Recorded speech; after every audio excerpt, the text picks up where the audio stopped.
देश के नाम अपने संबोधन में क्या कुछ कह रही सुनेंगे। मानव सशक्तिकरण और एकता को बढ़ावा देना है। 15 अगस्त 1947 के दिन हमने औपनिवेशिक शासन की बेड़ियों को काट दिया था। उस दिन हमने अपनी नियति को नया स्वरूप देने का निर्णय लिया था। उस शुभ दिवस की वर्षगांठ मनाते हुए हम लोग सभी स्वाधीनता सेनानियों को सादर नमन करते हैं। उन्होंने अपना सर्वस्व बलिदान कर दिया ताकि हम सब एक स्वाधीन भारत में सांस ले सके। भारत की आजादी हमारे साथ साथ विश्व में लोकतंत्र के हर समर्थक के लिए उत्सव का विषय है। जब भारत स्वाधीन हुआ तो अनेक अंतर्राष्ट्रीय नेताओं और विचारकों ने हमारी लोकतांत्रिक शासन प्रणाली की सफलता के विषय में आशंका व्यक्त की थी। उनकी इस आशंका के कई कारण भी थे। उन दिनों लोकतंत्र आर्थिक रूप से उन्नत राष्ट्र तक ही सीमित था। विदेशी शासकों ने वर्षों तक भारत का शोषण किया था। इस कारण भारत के लोग गरीबी और अशिक्षा से जूझ रहे थे। लेकिन भारतवासियों ने उन लोगों की आशंकाओं को गलत साबित कर दिया। भारत की मिट्टी में लोकतंत्र की जोड़ें लगातार गहरी और मजबूत होती गई। अधिकांश लोकतांत्रिक देशों में वोट देने का अधिकार प्राप्त करने के लिए महिलाओं को लंबे समय तक संघर्ष करना पड़ा। लेकिन हमारे गणतंत्र की शुरुआत से ही भारत ने सार्वभौमिक वयस्क मताधिकार को अपनाया। इस प्रकार आधुनिक भारत के निर्माताओं ने प्रत्येक वयस्क नागरिकों को राष्ट्र निर्माण की सामूहिक प्रक्रिया में भाग लेने का अवसर प्रदान किया। भारत को यह श्रेय जाता है कि उसने विश्व समुदाय को लोकतंत्र की वास्तविक क्षमता से परिचित कराया। मैं मानती हूँ कि भारत की ये उपलब्धि केवल संयोग नहीं थी। सभ्यता के आरंभ में ही भारत भूमि के संतों और महात्माओं ने सभी प्राणियों की समता व एकता पर आधारित जीवन दृष्टि विकसित कर ली थी। महात्मा गांधी जैसे महानायक के नेतृत्व में हुई स्वाधीनता संग्राम के दौरान हमारे प्राचीन जीवन मूल्यों को आधुनिक युग में फिर से स्थापित किया गया। इसी कारण से हमारे लोकतंत्र में भारतीयता के तत्व दिखाई देते हैं। गांधी जी सत्ता के विकेंद्रीकरण और जनसाधारण को अधिकार संपन्न बनाने के पक्षधर थे। पिछले 75 सप्ताह से हमारे देश में स्वाधीनता संग्राम के महान आदर्शों का स्मरण किया जा रहा है।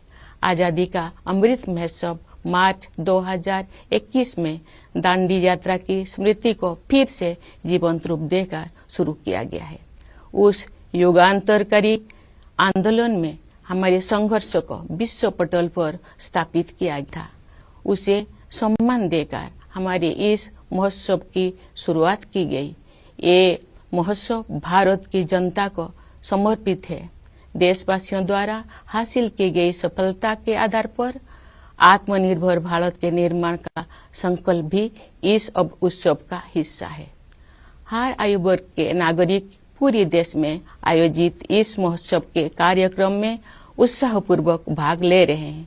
ये भव्य महोत्सव अब हर घर तिरंगा अभियान के साथ आगे बढ़ रहा है। आज देश के कोने कोने में हमारा तिरंगा शान से लहरा रहा है। स्वाधीनता आंदोलन के आदर्शों के प्रति इतने व्यापक स्तर पर लोगों में जागरूकता को देखकर हमारे स्वाधीनता सेनानी अवश्य प्रफुल्लित हुए होते। हमारा गौरवशाली स्वाधीनता संग्राम इस विशाल भारत भूमि में बहादुरी के साथ संचालित होता रहा। अनेक महान स्वाधीनता सेनानियों ने वीरता के उदाहरण प्रस्तुत किए और राष्ट्र जागरण की मशाल अगली पीढ़ी को सौंपे। अनेक वीर योद्धाओं तथा उनके संघर्षों, विशेषकर किसानों और आदिवासी समुदाय के वीरों का योगदान एक लंबे समय तक सामूहिक स्मृति से बाहर रहा। पिछले वर्ष से हर 15 नवंबर को जनजातीय गौरव दिवस के रूप में मनाने का सरकार का निर्णय स्वागत योग्य है। हमारे जनजातीय महानायक केवल स्थानीय या क्षेत्रीय प्रतीक नहीं है, बल्कि ये पूरे देश के लिए प्रेरणा का स्रोत है। प्यारे देशवासियों, एक राष्ट्र के लिए विशेष रूप से भारत जैसे प्राचीन देश के लंबे इतिहास में 75 वर्ष का समय बहुत छोटा प्रतीत होता है, लेकिन व्यक्तिगत स्तर पर ये कालखंड एक जीवन यात्रा जैसा है। हमारे वरिष्ठ नागरिकों ने अपने जीवन काल में अद्भुत परिवर्तन देखे हैं। ये गवाह है कि कैसे आजादी के बाद सभी पीढ़ियों ने कड़ी मेहनत की, विशाल चुनौतियों का सामना किया और स्वयं अपने भाग्य विधाता बने।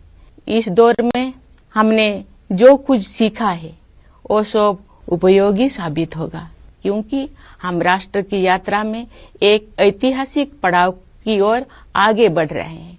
हम सब 2047 में स्वाधीनता के शताब्दी उत्सव तक की 25 वर्षों की अवधि यानी भारत के अमृत काल में प्रवेश कर रहे हैं। हमारा संकल्प है कि वर्ष 2047 तक हम अपने स्वाधीनता सेनानियों के सपनों को पूरी तरह साकार कर लेंगे।